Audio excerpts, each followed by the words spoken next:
Good morning, welcome again in my YouTube channel. आज हम लोग फ्यूचर परफेक्ट कंटिन्यूअस टेंस का स्टडी करेंगे। बहुत आसान टेंस है यह। इसमें ऐसा बोध होता है, फ्यूचर परफेक्ट कंटिन्यूअस टेंस से ऐसा बोध होता है कि कोई कार्य भविष्य में कुछ दिनों तक, कुछ समय तक जारी रहेगा और वह जो कार्य होगा आने वाले समय में जारी रहेगा, तो उस कार्य को हम लोग मानते हैं कि वह फ्यूचर परफेक्ट कंटिन्यूअस टेंस में है। तो वह किस टाइप का कार्य होगा, हिंदी से अंग्रेजी में जब हम अनुवाद करेंगे तो कैसे पहचानते हैं कि कार्य आगे तक जारी रहेगा। तो इसमें दो तरह के वाक्य आते हैं। एक तो कोई निश्चित समय दिया रहता है और दूसरा कोई पीरियड ऑफ टाइम दिया रहता है, और दोनों तरह के सेंटेंस का अंग्रेजी अनुवाद हम करेंगे फ्यूचर परफेक्ट कंटिन्यूअस टेंस में। कुछ एग्जाम्पल्स देखिए। मैं हंसता हुआ रहूँगा, वह लिखता हुआ रहेगा, तुम पढ़ते हुए रहोगे, हम लोग खेलते हुए रहेंगे, राधा गाती हुई रहेगी, तुम यहाँ आते हुए रहोगे, वह 15 अगस्त तक काम करता हुआ रहेगा, वे लोग 2 वर्षों के लिए काम करते हुए रहेंगे। तो इस टाइप के सेंटेंस को हम लोग फ्यूचर परफेक्ट कंटिन्यूअस टेंस में लाते हैं और उसका स्टडी करते हैं। इसका स्ट्रक्चर होता है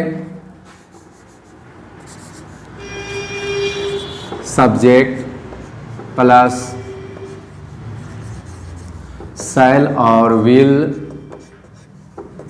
plus have been before plus subject.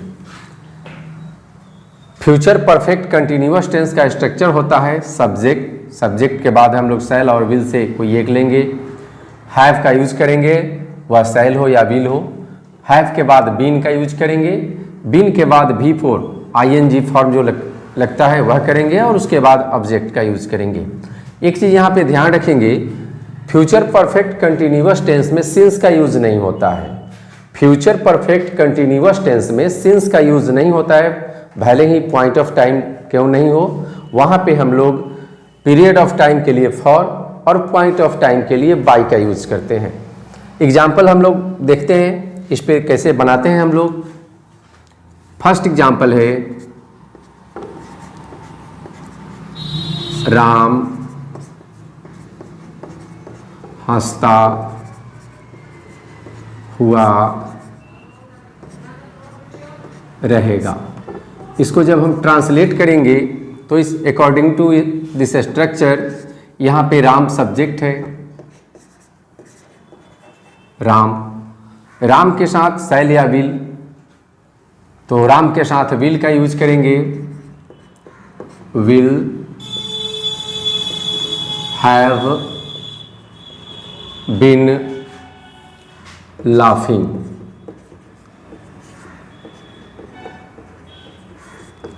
Ram will have been laughing. Second example देखते हैं, राम 2 दिनों तक हंसता हुआ रहेगा। अगेन ट्रांसलेट करते हैं। यहाँ पे एक चीज़ बढ़ा आपका पीरियड ऑफ टाइम 2 दिनों तक, तो इसको हम इस तरह से ट्रांसलेट करेंगे, Ram will have been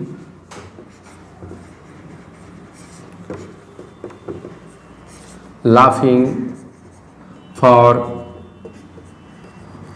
2 days। Third example देखते हैं,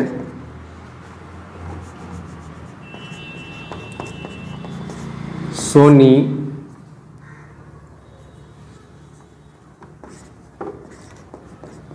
6 बजे तक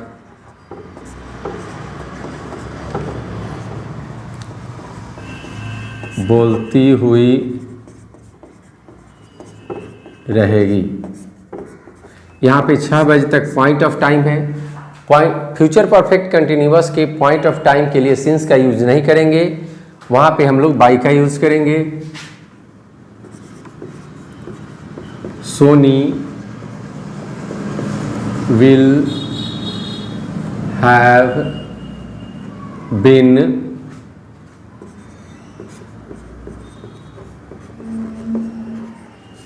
speaking by 6 o'clock।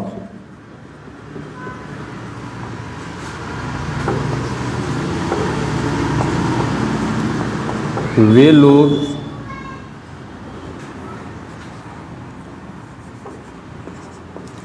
20 वर्षों तक इस काम को करते हुए रहेंगे। यहाँ पे 20 वर्षों तक पीरियड ऑफ टाइम है, तो यहाँ पे फॉर का यूज होगा। इसको हम ट्रांसलेट करेंगे। They will have been doing this work for 20 years। एक और एग्जाम्पल देखते हैं। मैं पढ़ता हुआ रहूँगा। ये जो बनेगा इसका ट्रांसलेट हम लोग करेंगे। आई शैल हैव बीन रीडिंग। तो इस तरह से देख रहे हैं हम लोग कि किसी सब्जेक्ट के साथ शैल आ रहा है, किसी सब्जेक्ट के साथ विल आ रहा है, तो उसे ऐसे देखेंगे।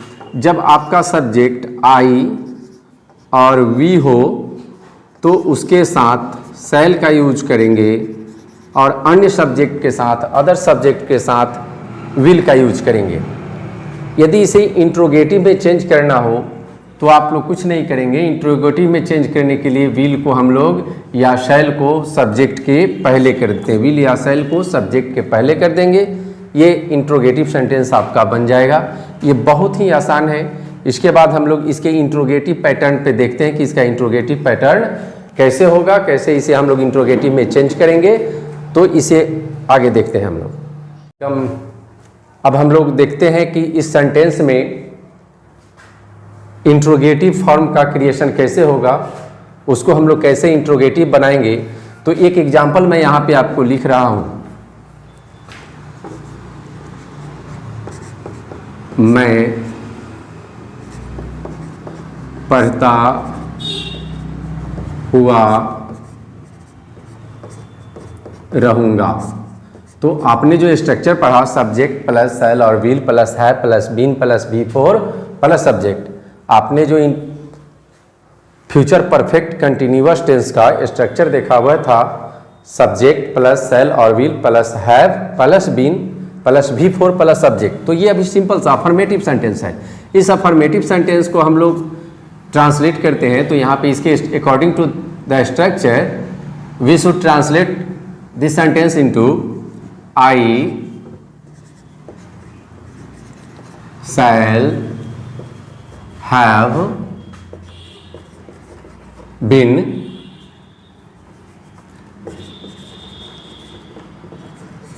रीडिंग। ये एक सिंपल सा सेंटेंस है, सिंपल सेंटेंस है, बट आपको क्या करना है कि इसे इंट्रोगेटिव में चेंज करना है। इंट्रोगेटिव में चेंज कैसे होगा? कुछ नहीं करना है, बस सिंपल सा एक तरीका है। आपको सिंपलिसिटी यूज करना है, बस शैल और विल को सब्जेक्ट के बाहर कर देना है, हो गया आपका इंट्रोगेटिव सेंटेंस। तो कैसे करेंगे इसको? ये इंट्रोगेटिव कैसे बनेगा? इसे बाहर निकालिए आप। ये जब बाहर निकाल देंगे तो ये बनेगा shall I have been reading, question mark दे देना है। एकदम सिंपल सा तरीका है, शैल और विल को सब्जेक्ट के पहले लाना है और आपका ये बन जाएगा इंट्रोगेटिव सेंटेंस। सेकेंड एग्जाम्पल देखते हैं। वह गाती हुई रहेगी। इसी सिंपल सेंटेंस को ट्रांसलेट करेंगे पहले। सी विल हैव बीन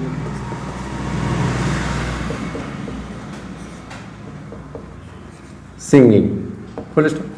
अब इसे आपको क्या करना है कि इंट्रोगेटिव में, प्रश्न सूचक वाक्य में चेंज करना है, इंट्रोगेटिव सेंटेंस में चेंज करना है। कुछ नहीं करो यार, बस शैल और विल को सब्जेक्ट के पहले कर दो, वो आपका हो जाएगा इंट्रोगेटिव सेंटेंस। और हिंदी में देखोगे तो क्या बनेगा, वह गाती हुई रहेगी के पहले हम क्या जोड़ देंगे, क्या वह गाती हुई रहेगी, क्वेश्चन मार्क देना है। बस आसान सा, एकदम आसान है। शैल और विल को आप सब्जेक्ट के बाहर पहले करो, वो आपका इंट्रोगेटिव सेंटेंस बन जाएगा। तो इसे हम लोग कैसे ट्रांसलेट करेंगे, विल को बाहर करेंगे।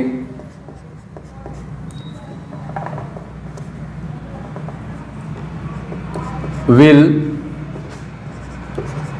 सी हैव बीन सिंगिंग, क्या तुम यहाँ आते हुए रहोगे। बस आसान सा है, आपको कुछ नहीं करना है। जैसे आप ट्रांसलेट कर रहे थे वैसे कीजिए, शैल और विल को बाहर कीजिए। यहाँ पे तुम सब्जेक्ट है, यू के पहले विल आएगा। Will you have been coming here.